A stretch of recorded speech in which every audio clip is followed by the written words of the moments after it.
The moment it happened, no one at the Ritz-Carlton in London understood what they were witnessing.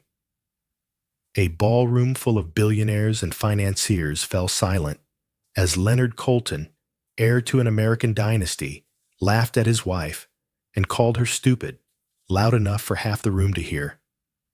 Phones lifted. Glasses froze midair. And Ariana Colton, elegant in a black satin gown, stood there, absorbing a blow far sharper than the champagne chill.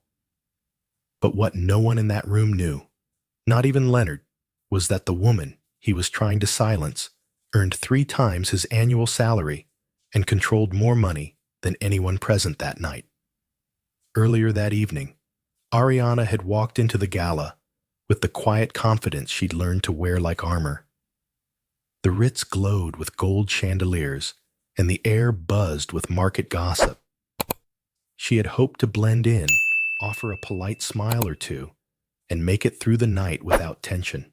But Leonard had leaned toward her in the car before they arrived and delivered his usual warning, disguised as affection. "Just enjoy yourself tonight," he'd murmured. "No need to get into the technical stuff. Let me handle the finance talk." She'd smiled, though her jaw tightened. "I didn't know having a degree meant I needed permission to use it," she whispered. He ignored her. Inside the ballroom, clusters of executives circled around conversations about sovereign debt risk inflation forecasts and bond spreads. Ariana listened quietly until a partner from Goldman Sachs recognized her name from a recent policy brief. "Ariana Brooks Wright," he asked, using the maiden name she used professionally. "I'd love to hear your take on the yield inversion this quarter." Leonard stiffened instantly. "She's not Brooks tonight," he said, with a clipped laugh. "She's Mrs. Colton." But the partner pressed. "Still, what do you think?" "The 10-year is telling us something unusual." "I'm curious." Ariana gave a small nod, ready to offer a measured analysis. "The inversion we're seeing isn't signaling recession the way people assume if you compare it to the post-pandemic credit environment duration." Honey Leonard interrupted, placing a hand on her wrist with just enough pressure to sting. "Let me take this. You'll overcomplicate it." A few people exchanged uneasy glances. One woman shifted her weight as if deciding whether to intervene. Ariana inhaled slowly. "Leonard, I was asked a direct question, and I'm saving you from embarrassing yourself," he said under his breath. The Goldman partner attempted to smooth the tension. "Ariana, please don't let me interrupt your thought. I asked because your earlier commentary at the UN panel was sharp." That was when Leonard snapped. He pulled his hand away from Ariana, chuckled loudly, and announced to the entire circle, "Guys, trust me." "She didn't write that thing. My wife is brilliant at plenty of things, but finance. She's basically guessing. She gets confused by bond math half the time. She'd agree if she were honest." Someone gasped. A man coughed into his drink. And then Leonard delivered the line that burned itself into the phones recording him. "She's being stupid. My wife doesn't work in finance. Not really." The silence that followed was suffocating. Ariana felt the air vanish from her lungs. She looked at him, really looked, and realized she was staring at a man who didn't fear consequences because he believed he'd never face them. She spoke softly, so softly, only he could hear. "Why would you humiliate me like that?" He shrugged. "You're taking it too seriously. Don't start." Her voice cracked, not from weakness, but from all the years she had held everything inside. "Leonard, you crossed a line." He smirked. "It's a party. Lighten up." Ariana stepped back. Her hand trembled, but her spine stayed straight. One of the women, Patricia Ramos, a managing director at Deloitte, touched Ariana's elbow. "You okay?" she whispered. What he said wasn't right. Ariana blinked away tears she refused to let fall. He meant every word she said. That's the problem. As she walked out of the circle, the crowd parted silently, as if allowing a queen passage. In the hallway, Patricia followed. "Men like him don't realize people are done tolerating this," she said gently. "You didn't deserve that." Ariana lifted her chin. Deserving has nothing to do with it, but truth does. Patricia handed her the phone she'd been holding. "You should see this." On the screen was the video, Leonard's voice, clear, mocking, unmistakable. And at the top, 47,000 views in 12 minutes. Ariana felt her heartbeat steady. Strong. Certain. "Let him watch the world see who he really is," she said. She returned the phone, smoothed her dress, and whispered one final sentence, one that would soon become the opening line of every news story covering the scandal. "He called me stupid, but he has no idea who he married." Long before the ballroom went silent and Leonard humiliated Ariana in front of the global finance elite, the cracks in their marriage had been forming, quietly, subtle, at first almost invisible, like hairline fractures in glass. From a distance, they looked like the perfect couple, polished, powerful, and endlessly photographed at charity galas in New York Aspen and Lake Tahoe. But behind closed doors, the truth was far less glamorous. Their story didn't begin with cruelty. It began with charm, admiration, and the kind of ambition that draws two driven people together. They met at Harvard Business School 15 years earlier.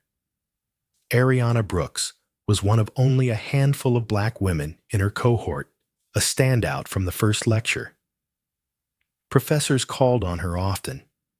Classmates gravitated toward her clarity and poise. Leonard noticed her too, how she dismantled economic models with surgical precision, how she softened a room simply by entering it. He admired her confidence, and she admired his certainty. He made success look effortless, the way people born into old money often do. She came from Detroit, raised by a single mother who worked night shifts so Ariana could attend magnet schools. Their worlds were different, but back then, the contrast felt like electricity instead of warning. From their earliest dates, Leonard played the role of a man who opened every door: restaurant doors, career doors, emotional doors. He invited her to family events where the Coltons drank wine older than the house Ariana grew up in. His mother, polished and icy, once remarked, "You're impressive, Ariana." Leonard has always needed a grounding influence. At the time, it sounded like praise. Years later, Ariana would replay that moment and realize it was the first hint that Leonard saw her strength as something to absorb, not honor. The first cracks appeared the year before their wedding. Nothing explosive, nothing outrageous, just a gradual shift. When friends congratulated Ariana on a major internship award, Leonard would cut in, smiling too broadly. "I pushed her to apply," he'd say. Or, "She almost didn't take it, but I convinced her." Small comments said in public, with the tone of a proud husband-to-be. But it laid a subtle claim over her achievements, as if they were shared property. At first, Ariana brushed it off. Relationships require compromise, she told herself. They require give and take. She had no idea the give would eventually become everything. After the wedding, they moved to a penthouse overlooking Central Park, a gift from Leonard's parents. Ariana continued her rising trajectory at Pacific Asset Management, quietly earning the respect of senior partners. But Leonard rarely asked about her work. When he did, it was framed as a test. "Explain it to me simply, he'd say, waving a hand. You get too technical. Ariana would try to break concepts down, but halfway through he'd interrupt. Never mind. I get the gist. He didn't. And he didn't want to. He only wanted to feel one step ahead. Her mother visited one weekend and noticed the shift. After dinner, while Leonard took a call on the balcony, her mother took her hand. Baby, she said he talks to you like he's correcting a child. You don't hear it because you love him. But I do. Ariana bristled. You're misunderstanding, she insisted. He's under stress. Work is intense. Her mother sighed the sigh of a woman who has learned hard truths the long way.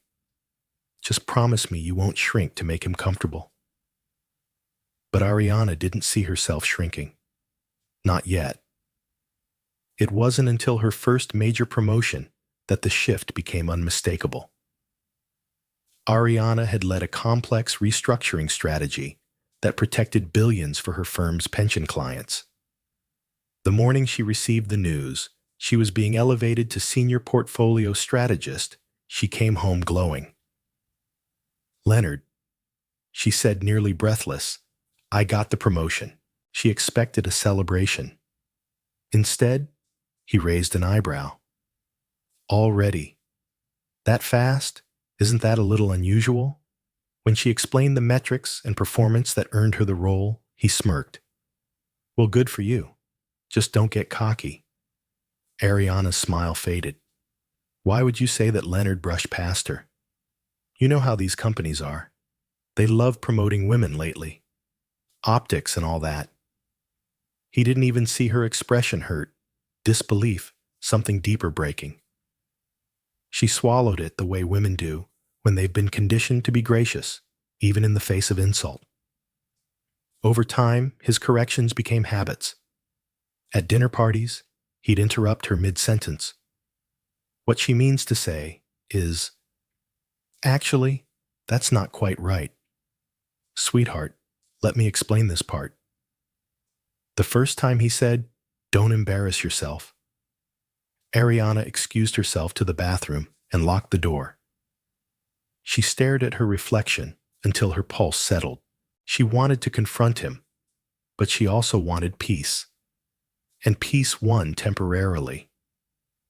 The turning point came during a meeting with Leonard's family at their home in Martha's Vineyard.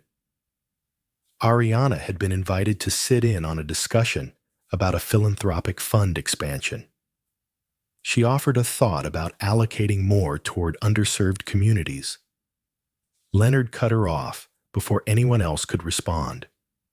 Honey, philanthropy is more complicated than it looks. Let the people with experience handle this. His younger sister Claire winced visibly. Their father cleared his throat. The slight was so blatant, so unnecessary, that the room went cold. Later that evening, Claire found Ariana on the porch. I want to say this carefully, she said, but I need you to hear it. Leonard has always struggled with women who challenge him. He doesn't do it consciously, but he does it. I'm sorry you're seeing that side. Ariana looked out at the dark water. I keep hoping he'll outgrow it, she said. Claire placed a gentle hand on her shoulder. People don't outgrow insecurity. They feed it. By their 5th anniversary, Ariana could no longer ignore what was happening. She felt herself dimming, laughing less, thinking twice before speaking, using silence as a shield. One night, after another argument, where Leonard dismissed her concerns with, "You're being dramatic," she finally admitted a truth she had been avoiding. She was no longer trying to build a marriage. She was trying to survive one.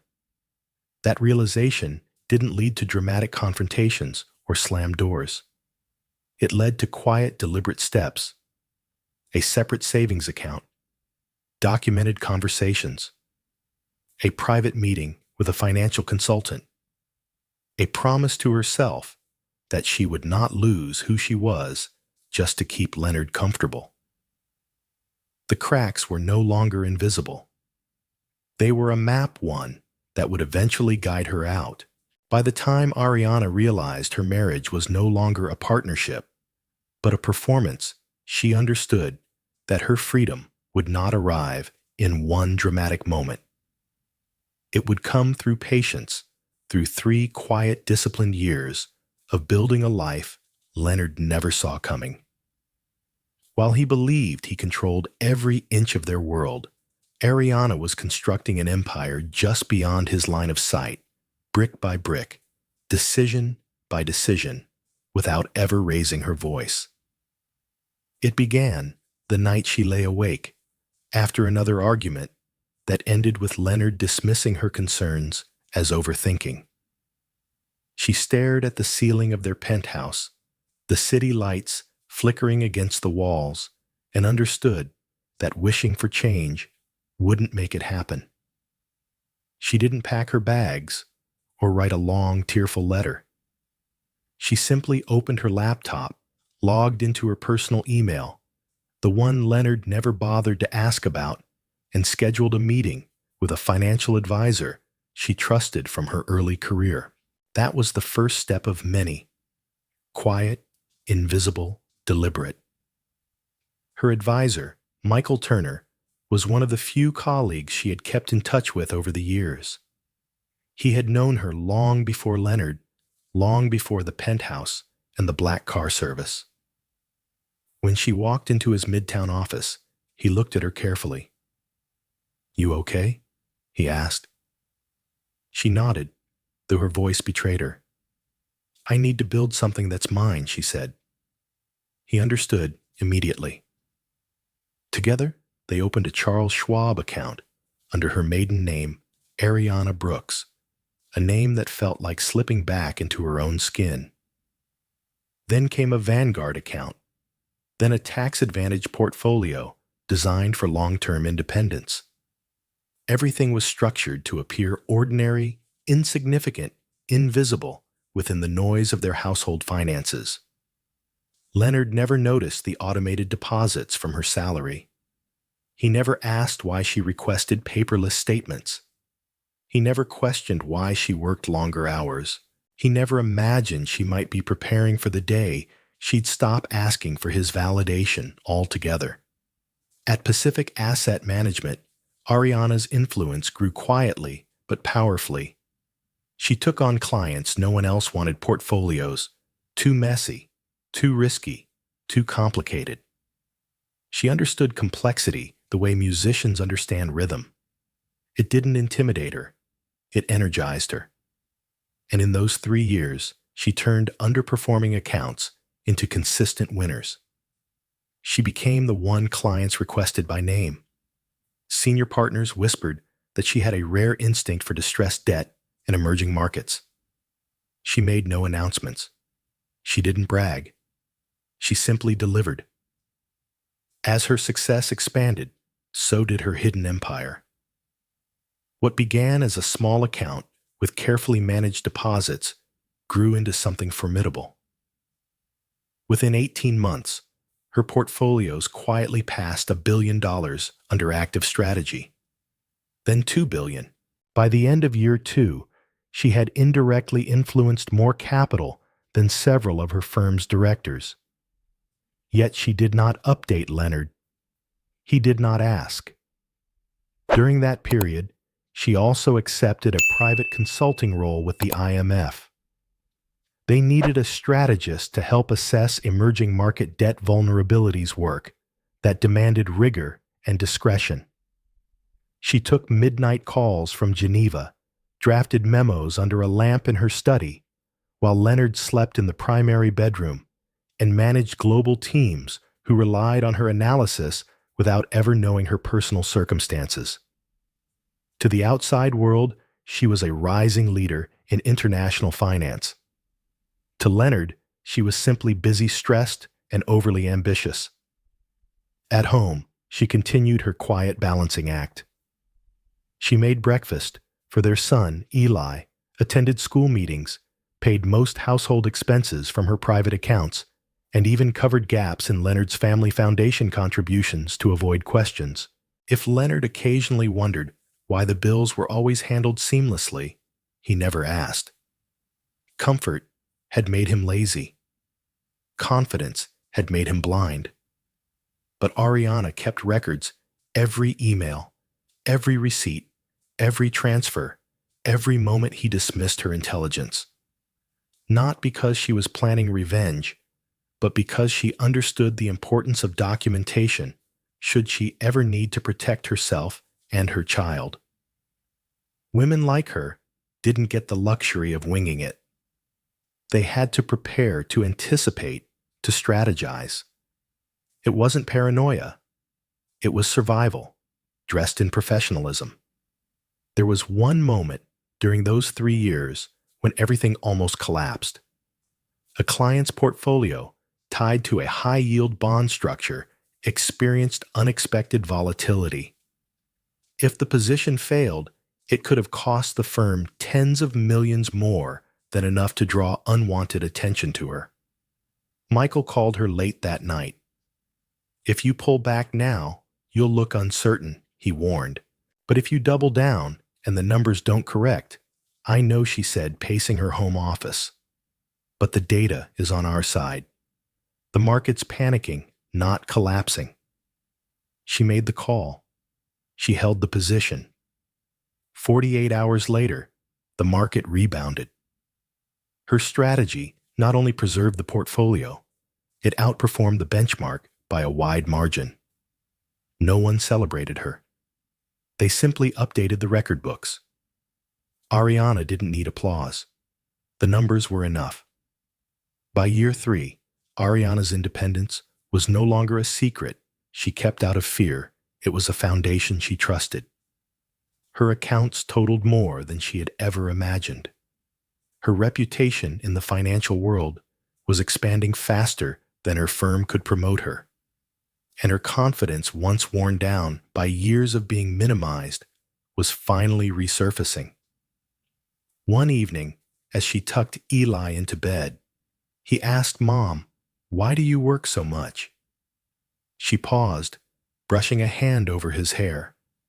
"Because I'm building something for both of us," she said softly.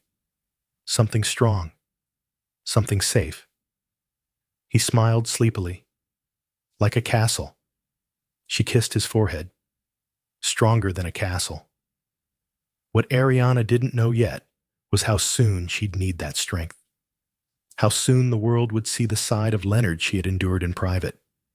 How soon the empire she built in silence would become her lifeline. But for now, in those final quiet months, before everything exploded, she saw herself clearly again. Not as a wife trying to stay small for someone else's comfort, but as a woman who had reclaimed her voice, one calculated choice at a time. She had not built an escape plan. She had built a future. When the video from the Ritz first hit social media, it spread with the kind of velocity usually reserved for political scandals or celebrity meltdowns. No one expected a billionaire's arrogance to become the center of global outrage, but within hours, Leonard Colton's voice, mocking, belittling, dismissing his wife, was echoing across millions of screens. By dawn, the story had outgrown the ballroom where it began. It had become a mirror, reflecting something deeper about power ego and the quiet strength of the woman he tried to humiliate. The clip was only 18 seconds long. 18 seconds of Leonard laughing, calling Ariana stupid, and insisting she didn't understand finance. The audio was painfully clear. The laughter around him sounded forced, uncomfortable. And Ariana's stunned silence at the end, eyes steady, expression controlled, was what gripped viewers the most. She didn't yell. She didn't argue. She didn't crumble. She simply stood there with the dignity of someone who had spent years enduring a man who believed he would never face consequences. By the time Ariana woke up the next morning, The video had crossed 8 million views. Her phone buzzed nonstop messages from colleagues, old classmates, distant friends she hadn't spoken to in years. "Are you okay? I saw the clip. If you need anything, I'm here." She didn't reply to most of them. Instead, she sat in silence at the small breakfast table in her apartment, a cup of tea growing cold in her hands. For once, she didn't feel the need to explain anything. The truth was out now, and it didn't require her narration. But the world was already narrating it for her. Cable networks ran the footage on repeat. Morning shows debated whether the incident was a symptom of deeper issues in high-power marriages. Late-night hosts turned Leonard into a punchline. Hashtags exploded. Stupid wife. No. Stupid husband. Respect black women. Finance queen. Thousands of women shared stories of being dismissed by partners, bosses, fathers, co-workers. Ariana had never asked to become a symbol, but the internet chose her anyway. At Colton Equity's headquarters in Manhattan, the boardroom filled with tension. Several members hadn't slept. They watched the public reaction escalate from outrage to corporate concern. Major clients were already calling, asking whether the CEO's behavior reflected his leadership style. One client had sent a single-sentence email at 4:12 a.m., pulling all accounts this afternoon. Another threatened the same, unless the firm addressed the culture problem at the top. When Leonard arrived at work that morning, he walked through the lobby with forced confidence, chin up, shoulders stiff. But the way employees glanced at him, some sympathetic, most uneasy, told a different story. People weren't looking at a powerful CEO. They were looking at a man whose mask had fallen in public. He brushed past reception and pretended not to notice the security guard lowering his eyes. He stormed into his office and slammed the door. Moments later, he called Ariana. "We need to talk," he said, trying to sound calm. "This is getting ridiculous." She listened to his breathing, steady and frantic. "There's nothing to talk about," she replied. "You know how these things go," he said. "People blow stuff out of proportion. The media loves a villain." "I didn't make you a villain, Leonard. You did that all by yourself." He scoffed. "You're enjoying this, aren't you? All this sympathy." "Sympathy." She shook her head. "Leonard, this isn't sympathy. It's clarity. People finally see what I lived with." He hung up without responding. By noon, the Goldman Sachs partner from the gala confirmed publicly that Ariana had been invited into the conversation that night. "Her insight was accurate," he said in a statement. "I asked for her perspective. Her husband prevented her from speaking." That admission added fuel to the fire. Headlines shifted. "Billionaire silences wife at global event" became "He stopped her from speaking." Turns out, she's a finance powerhouse. Then came the Bloomberg article that changed everything. The headline flashed across every financial terminal. "The woman Leonard Colton called stupid manages over $6 billion in global assets." The article laid out Ariana's expertise with surgical precision, her IMF consulting role, her portfolio performance at Pacific, her influence across emerging market strategies. Her name, Ariana Brooks, was known in the industry, but few had connected her to her married identity. Now the world knew the truth. The man who mocked her didn't even understand who he'd married. Commentators erupted. "She's outperformed major funds for years. She's a rising force in global markets. Imagine calling her stupid." Financial forums lit up with discussions comparing Ariana's performance to Colton Equities, which had been stagnant for 3 consecutive years. Even competitors at private equity firms expressed disbelief. One anonymous executive told a reporter, "If she walks into our firm tomorrow, we'd put her on the leadership fast track." Meanwhile, former Colton equity employees began stepping forward. A junior analyst spoke on record about being belittled by Leonard for asking a question in a meeting. A former VP described an environment where disagreement was treated like insubordination. A woman in compliance alleged he once dismissed her concerns by saying, "Don't get emotional. This is real finance."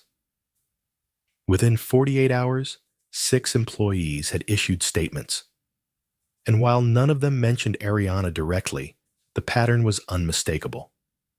Leonard had a long history of undermining anyone he perceived as competition, especially women. Ariana didn't appear on television. She didn't write a statement. She didn't deny or confirm anything. Instead, she stayed focused on Eli, shielding him from the noise as much as she could. But even he couldn't avoid it entirely. One afternoon after school, he stood in the doorway of her study, holding his backpack straps tightly. "Mom, kids at school said Dad was mean to you on TV. Is that true?" Ariana felt something in her chest twist.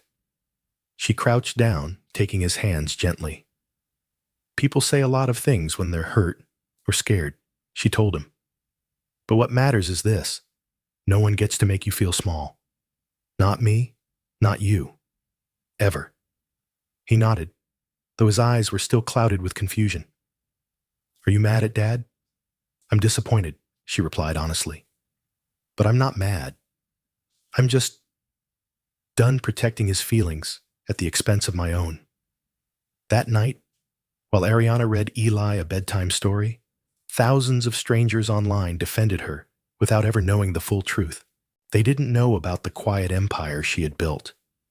They didn't know she had been preparing for years to walk away if necessary.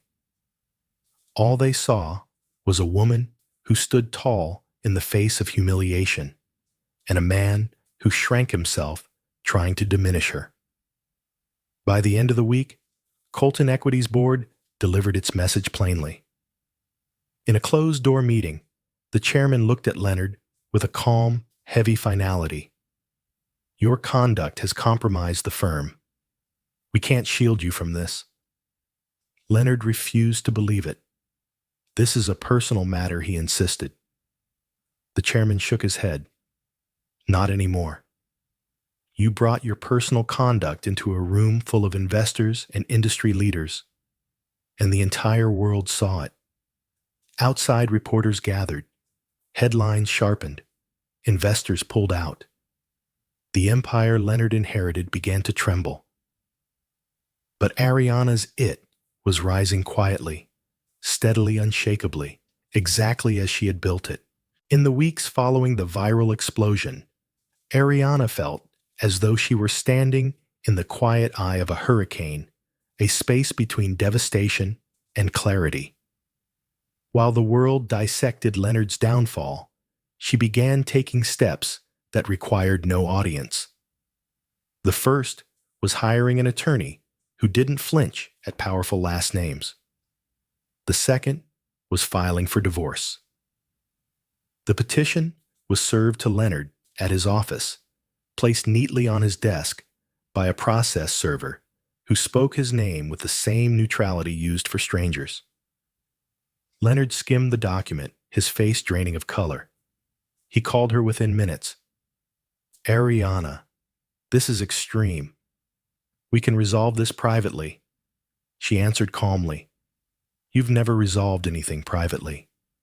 You've dismissed, ignored, or controlled. This time, there will be clarity." He exhaled sharply. "You're doing this because you're embarrassed." "No," she said. "I'm doing this because I'm finally done being embarrassed for you." His silence lasted several seconds. Then the anger arrived, the familiar tone that once made her shrink, but now barely stirred her pulse. You're making a mistake. Ariana ended the call with a simple truth. I made that mistake years ago. I'm correcting it now. As Leonard spiraled publicly, the board of Colton Equity held an emergency vote. The decision was nearly unanimous. By Monday morning, financial networks broadcast the news with relentless precision. Colton removed as CEO, amid scandal and internal complaints. The anchors discussed the firm's culture, the fallout, and the unraveling of a legacy name. Some spoke cautiously, others didn't bother. When a leader loses moral authority, the numbers don't matter, one analyst said. The market punishes arrogance. Leonard released a statement crafted by a PR firm he could barely afford anymore. It offered remorse without admission. He blamed stress, misunderstanding, exaggeration, but not himself. The public wasn't fooled. His net worth remained enormous, but his influence had evaporated. Ariana, meanwhile, stayed focused on what mattered most, protecting Eli. Her attorney prepared a custody request grounded in stability, safety, and documented patterns of belittling behavior. In mediation, Leonard's lawyers attempted to portray Ariana as career-obsessed, citing her consulting roles, her firm leadership, her heavy workload. Ariana's attorney responded by presenting documented financial contributions, parenting schedules, school involvement, and statements from teachers describing her as hands-on, steady, and deeply attentive. The mediator barely needed time to deliberate. Primary custody awarded to Ariana. Supervised visitation for Leonard until he completed a behavioral program. Child support based on his considerable assets. Leonard stared at the final agreement. Shoulders slumped. You're taking him away from me, he whispered. No, she said, her voice steady. I'm giving him what you never gave me, respect. He looked devastated, but Ariana felt no satisfaction in that. Only relief. With the legal battles concluded, Ariana began the next chapter of her life, not as someone defined by a husband's power, but as a woman who had built her own. Offers from major firms poured in, but the one she accepted came from BlackRock's London office. The role was Senior Managing Director, overseeing global fixed income innovation, with compensation that made headlines when announced. Ariana Brooks takes leadership role at BlackRock became a symbol of something larger than a career move. It signaled resilience. She moved with Eli into a refined but warm apartment in Chelsea. Unlike the penthouse in Manhattan that felt like a museum curated by someone else, this new space reflected her bookshelves filled with economic texts and poetry, soft lighting, framed photos of Eli's drawings, a kitchen that smelled like fresh ginger tea in the mornings. Eli adjusted quickly. He loved their new neighborhood, their weekend walks along the Thames, the small bakery downstairs that knew his favorite pastry after 3 visits. One evening, as Ariana unpacked the last boxes, Eli stood beside her, holding a picture frame. Inside, it was a photo of the two of them at a beach years ago, before things grew heavy. Can we put this in the living room? He asked. Of course, she said. Why this one? Because you're smiling big, he replied, like you smile now. She knelt, brushing his hair back, feeling the warm rush of gratitude she'd waited years to feel. Thank you, sweetheart. Eli hesitated, then asked the question she knew would come eventually. Do you think Dad's sad? Ariana took a breath. Maybe. But sadness can teach people things. Sometimes more than comfort ever could. Are you sad? She thought about it. Truly examined the feeling. No, she said finally. I'm free. And freedom doesn't feel sad. It feels honest. In the months that followed, Ariana traveled for work, Geneva, Singapore, Toronto, always returning home in time to read Eli a chapter from whatever book they were exploring. She became a mentor to younger women at the firm, many of whom sought her out, quietly confessing fears she once held herself. She didn't offer platitudes. She offered strategy the same way she approached markets: measure, strengthen, prepare. A year after the scandal, she was invited to speak at a global finance summit in Berlin. The panel was titled Leadership in an Age of Transparency. Ariana walked onto the stage with the confidence of someone who had rebuilt herself from the inside out. She spoke not about Leonard or the video or the humiliation. Instead, she spoke about agency, about women in finance, about how silence and brilliance do not coexist. They are enemies. Power isn't something that comes from others recognizing you, she told the audience. Power is something you cultivate quietly, steadily, and without waiting for permission. And when the world finally sees it, it's not because you demanded attention. It's because you refused to disappear. There was no dramatic applause. Instead, there was a long, grounding silence, the kind that comes when an entire room feels the truth settle into their chest. After the event, Ariana walked outside into the cool evening air, watching lights shimmer along the Spree River. A message buzzed on her phone. It was from a woman she didn't know. The text was simple. I left my husband today. Thank you for helping me realize I wasn't weak. I just needed a plan. Ariana didn't respond. She didn't need to. She looked up at the night sky, inhaled deeply, and let the moment anchor itself inside her. Her life was no longer about surviving someone else's shadows.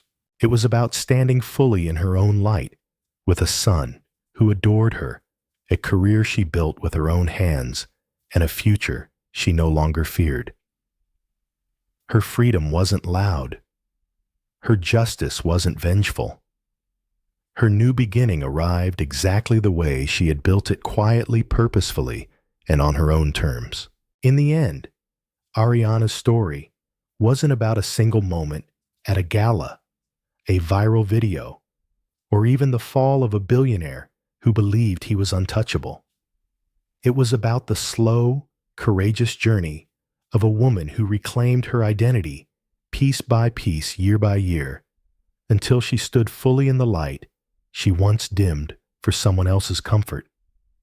Through quiet persistence, strategic thinking, and an unshakable belief in her own worth, even when that belief felt fragile, Ariana built a life that could stand on its own, independent of Leonard's shadow, his wealth, or his approval. Her marriage didn't shatter overnight. It eroded through 1,000 subtle dismissals, quiet corrections, and moments where her voice was pushed aside. But while Leonard was busy underestimating her, Ariana was building something powerful, professionally, financially, and emotionally. She created an empire no one could see, but everyone would eventually feel.